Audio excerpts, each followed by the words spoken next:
여러분, 지금으로부터 약 1400년 전 서라벌의 어느 한낮을 한번 상상해보세요.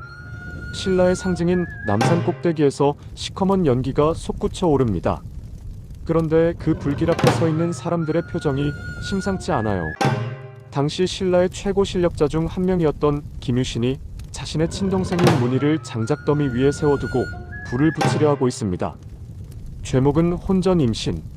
요즘 세상에도 파격적인 일인데 골품제가 섯을 펄었던 그 시절에 왕족의 피가 섞이지 않은 가문의 여인이 아이를 가졌으니 이건 가문의 수치라며 유신이 극단적인 선택을 한 겁니다.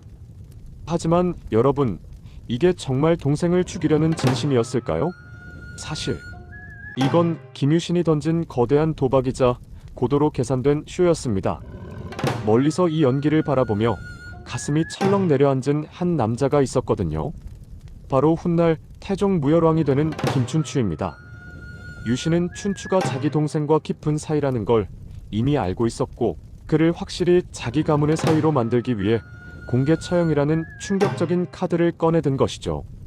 선덕 여왕이 지켜보는 가운데 벌어진 이 아슬아슬한 연극, 요즘 말로 하면 전 국민이 보는 앞에서 벌인 배수의 진인 셈인데, 이 긴박한 순간의 공기를 한번 느껴보시겠습니까? 사실 이 모든 드라마의 시작은 아주 엉뚱하고도 기묘한 꿈 이야기에서 출발합니다.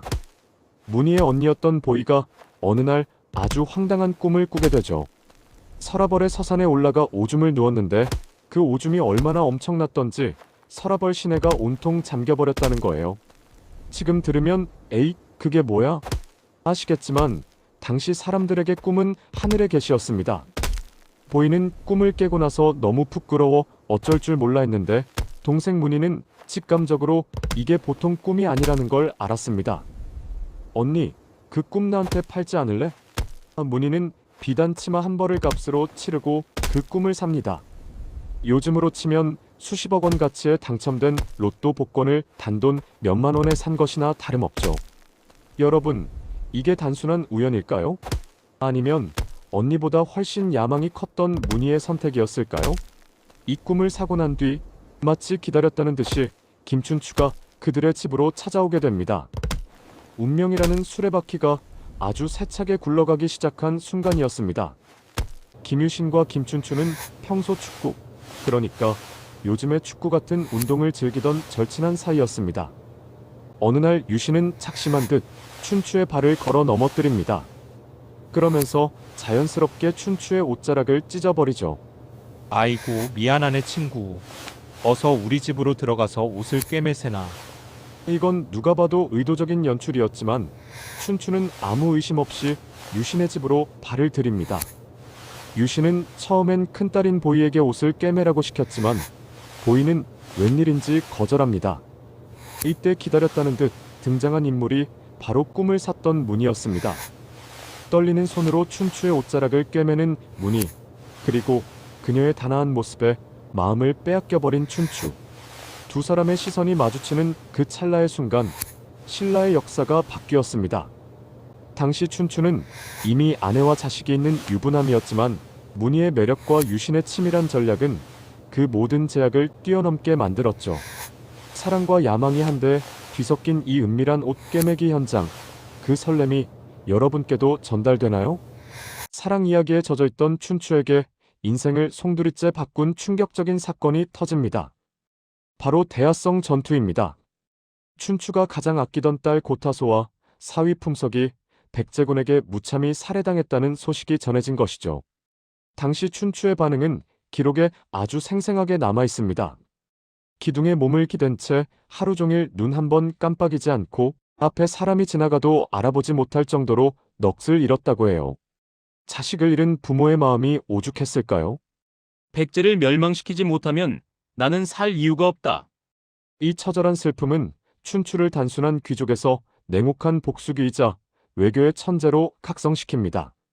사랑하는 딸의 죽음이 삼국 통일이라는 거대한 역사의 물줄기를 만들어낸 셈이죠. 여러분, 누군가에겐 영웅의 업적이지만 춘추 개인에게는 평생 씻을 수 없는 피눈물 나는 상처였습니다. 그가 기둥에 기대어 흘렸을 고요한 눈물을 상상해 보시기 바랍니다. 딸의 복수를 위해 춘추는 직접 적진이나 다름없는 고구려로 향합니다. 연개 소문을 만나 군사 지원을 요청하려는 배짱 두둑한 행보였죠. 하지만 연개 소문은 만만한 인물이 아니었습니다. 중령과 조령 이북의 땅을 내놓지 않으면 돌아갈 수 없다며 춘추를 감옥에 가둬버립니다. 요즘으로 치면 적국의 특사로 갔다가 인질로 잡힌 긴박한 상황입니다. 이때 춘추를 살린 건 그의 기막힌 유머와 임기응변이었습니다. 고구려의 신하 선도에게 뇌물을 주며 힌트를 얻는데 거기서 나온 이야기가 바로 우리가 잘 아는 별주부전 토끼와 거북이 이야기입니다. 간을 육지에 두고 왔다는 토끼의 꾀를 빌려 춘추도 고구려 왕에게 신라로 돌아가면 왕을 설득해 땅을 주겠다고 거짓 약속을 하고 탈출에 성공합니다. 죽음의 문턱 앞에서도 평정심을 잃지 않고 농담처럼 위기를 넘긴 그의 배포, 정말 대단하지 않나요? 고구려에서 허탕을 친 춘추는 이번엔 바다 건너 당나라로 향합니다. 당시 신라의 옷차림을 버리고 당나라의 의복과 예법을 따르겠다고 선언하며 당 태종의 마음을 사로잡죠. 요즘으로 치면 글로벌 스탠더드를 과감히 도입해 강력한 파트너십을 체결한 최고 경영자와 같습니다. 춘추는 단순히 머리를 숙인 게 아니라 당나라의 힘을 빌려 백제를 치겠다는 명확한 계산이 있었습니다. 잠시 안내 말씀드립니다. 여러분, 이 흥미진진한 역사 이야기가 마음에 드신다면 화면 아래 구독과 좋아요 한 번만 꼭 눌러주세요. 여러분의 응원이 큰 힘이 됩니다. 다시 이야기로 돌아가 볼까요? 신분상으로 보면 김춘추는 성골에 가까운 진골 왕족이었고 김유신은 멸망한 가야 왕실의 후손이라는 콤플렉스를 가진 비주류였습니다. 요즘 말로 하면 금수저와 능력 있는 흑수저의 만남이었죠. 하지만 춘추는 유신의 군사적 능력을 믿었고 유신은 춘추의 정치적 비전을 믿었습니다. 이 두 남자는 서로를 이용하기도 했지만 진심으로 아꼈습니다. 유신이 문의를 태우려 했던 연극도 사실 춘추를 확실한 자기 편으로 만들기 위한 거친 사랑의 표현이었을지도 모릅니다. 신분을 초월해 하나의 목표를 향해 달려갔던 두 남자의 우정, 그리고 그 사이에 흐르던 묘한 긴장감은 오늘날의 정치 드라마보다 훨씬 더 치열하고 뜨거웠습니다. 김춘추와 문희의 결합은 단순히 남녀의 사랑을 넘어선 신분혁명이었습니다. 당시 신라는 뼛속까지 계급이 나뉘는 골품제 사회였는데 춘추가 가약의 여인을 정식 부인으로 맞아들인 건 기득권 세력에게는 엄청난 스캔들이었죠. 요즘으로 치면 재벌가 후계자가 평범한 집안의 딸과 결혼하며 나는 내 갈 길을 가겠다고 선언한 것과 비슷합니다. 하지만 이 선택은 신의 한 수가 되었습니다. 춘추는 이를 통해 가야 유민이라는 거대한 세력을 자신의 우군으로 흡수했으니까요. 사랑을 쟁취하면서 권력의 기반까지 다진 춘추의 모습에서 여러분은 무엇을 느끼시나요? 진정한 리더는 사랑조차도 세상을 바꾸는 동력으로 쓸 줄 아는 법인가 봅니다. 우리는 춘추를 위대한 승리자로 기억하지만 그의 뒤안길에는 수많은 희생이 있었습니다. 백제를 멸망시키기 위해 당나라 군대를 끌어들인 나당 연합은 훗날 외세 침략의 빌미를 제공했다는 비판을 받기도 하죠. 또한 전쟁터에서 사라져간 수많은 병사와 그 가족들의 아픔은 춘추가 짊어져야 할 업보였습니다. 특히 그의 아내 문희는 왕비가 된 후에도 가야계라는 태생적 한계 때문에 끊임없이 보수적인 진골 귀족들의 눈초리를 견뎌야 했습니다. 화려한 왕관 뒤에 감춰진 가족들의 한숨과 정치적 타협들. 춘추는 과연 행복한 군주였을까요? 아니면 매일 밤 죄책감에 시달리던 고독한 아버지였을까요? 요즘 젊은 친구들이 말하는 밀당밀고 당기기의 원조가 있다면 바로 김춘추와 김유신 남매가 아닐까 싶습니다. 유신이 무대를 설치하고 문희가 주연을 맡고 춘추가 관객이자 주인공으로 뛰어든 이 거대한 드라마는 현대의 마케팅 전략과도 닮아 있습니다. 상대방이 거절할 수 없는 상황을 만들고와 형식 쇼 감성을 자극하며 꿰매기, 결국 실익을 챙기는 구조죠. 하지만 이 모든 계산의 바탕에 진심이 없었다면 과연 성공했을까요? 춘추는 문희를 끝까지 책임졌고 그녀를 왕비의 자리에 올렸습니다. 전략은 차가웠지만 그 끝은 따뜻한 책임감이었던 셈입니다. 김춘추 이전의 왕들은 모두 성골이었습니다. 하늘이 내린 뼈대라는 뜻이죠. 하지만 춘추는 진골이었습니다. 한 단계 낮은 신분이었죠. 요즘으로 치면 유리 천장에 막혀 절대 CEO가 될 수 없는 직급이었는데 그는 실력과 인맥으로 그 벽을 깨부순 겁니다. 그가 왕위에 오를 수 있었던 건 단순히 운이 좋아서가 아니었습니다. 끊임없이 자기를 증명하고 외교적 성과를 가져오고 민심을 얻었기에 가능했습니다. 혈통보다 중요한 것은 능력과 비전이다라는 메시지를 1400년 전 몸소 보여준 인물, 그가 바로 김춘추였습니다. 춘추는 왕이 된 후에도 쉬지 않았습니다. 이미 나이가 지긋한 50대였음에도 불구하고 직접 말에 올라 전쟁터를 누볐습니다.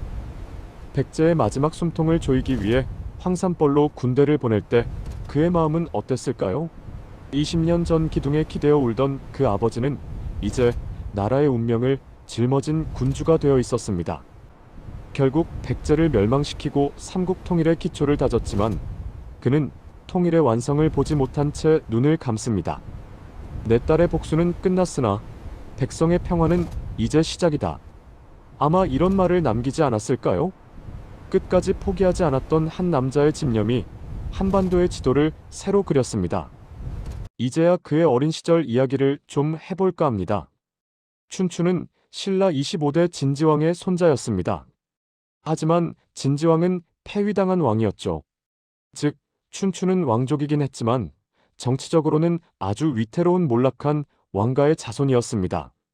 어릴 적부터 눈칫밥을 먹으며 자랐을 그가 얼마나 일찍 세상의 이치를 깨달았을지 짐작이 가시나요? 그의 아버지는 용춘, 어머니는 천명공주였습니다. 화려한 가게도 갔지만 속을 들여다보면 권력 투쟁의 소용돌이 한복판이었죠.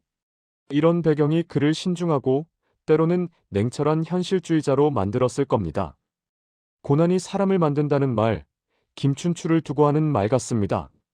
한간에 떠도는 이야기 중에는 춘추가 문의를 이용했다는 설도 있습니다. 김유신의 군사력을 손에 넣기 위해 의도적으로 접근했다는 시각이죠. 하지만 기록 속의 춘추는 문의 사이에서 태어난 아들 범민문무왕을 무척 아꼈고 문의를 향한 변함없는 신뢰를 보여주었습니다. 역사적 사료가 부족해 당시의 속마음을 다 알 수는 없지만 한 가지 확실한 건 두 사람의 결합이 신라를 가장 강력한 국가로 만드는 엔진이 되었다는 사실입니다. 사랑이었을까요? 정략이었을까요? 아마 그 중간, 어디쯤 인생을 함께 걸어갈 동반자로서의 깊은 유대감이 있었으리라 믿고 싶습니다. 여러분, 김춘추의 삶을 쭉 훑어보니 어떠신가요?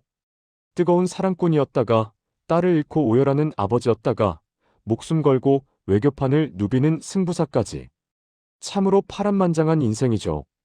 그는 완벽한 성인군자는 아니었습니다. 때로는 거짓말도 하고 때로는 잔인한 선택도 했습니다. 하지만 그는 자신이 무엇을 해야 하는지 정확히 알았고 사랑하는 사람들을 지키기 위해 기꺼이 불길 속으로 뛰어들었습니다. 지금 우리에게 필요한 리더십도 이런 모습이 아닐까요? 현실의 벽에 부딪혀 고민하는 많은 시니어 분께 50대의 나이에 왕위에 올라 세상을 바꿨던 김춘추의 열정이 작은 위로와 용기가 되었기를 바랍니다.